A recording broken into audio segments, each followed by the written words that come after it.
am teacher Jerlyn Dayanan, and I am here to tackle about the lesson Constructivism. So before we start, let me ask you first, what comes to your mind when you hear the word Constructivism? Yes, you are right. Constructivism, or in other words, construct or build. Constructivism was a Russian avant-garde movement that used geometric shapes and industrial materials that emerged in the early 20th century. This was a rejection of idea of the autonomous art by constructing it.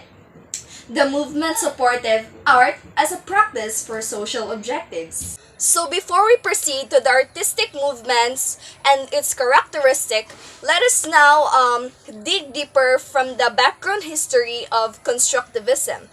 Constructivism was an artistic and architectural theory that originated in Russia at the beginning of 1913 by Vladimir Tatlin.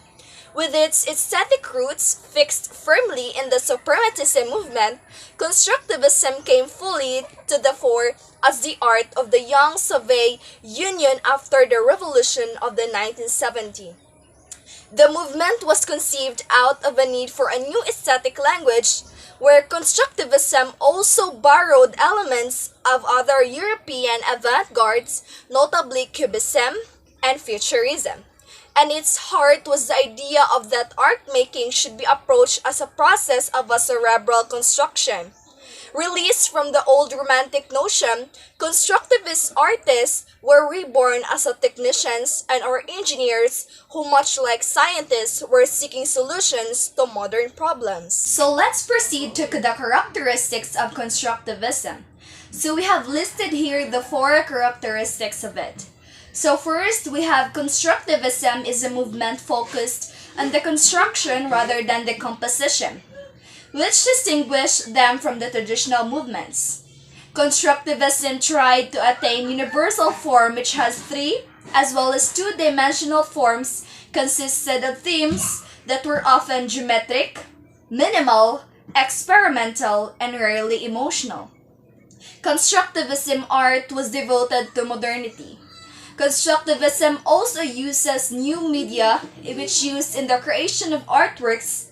Industrial materials like glass, steel, and plastic were used in the art creation. So now, let's get to know the artists and their famous artworks behind the success of the Constructivism art movement. So first, we have Vladimir Tatlin. So he was the central from the birth of the Russian Constructivism. He is often described as the laboratory constructivist. So he has this famous artwork that is entitled The Monument to the Third International from the 1919 to the 1920s. So as you can see in his art, it is a design for the Communist International headquarters. But it was realized as a model, but it was never built. So Tatlin's intention was to it to be a massive structure that towered over other monuments of the world and celebrated the industrial achievements of communism. So it was the use of modern designs and materials like glass, iron, and steel. He also have other famous artworks like the sailor self-portrait and the fishmonger.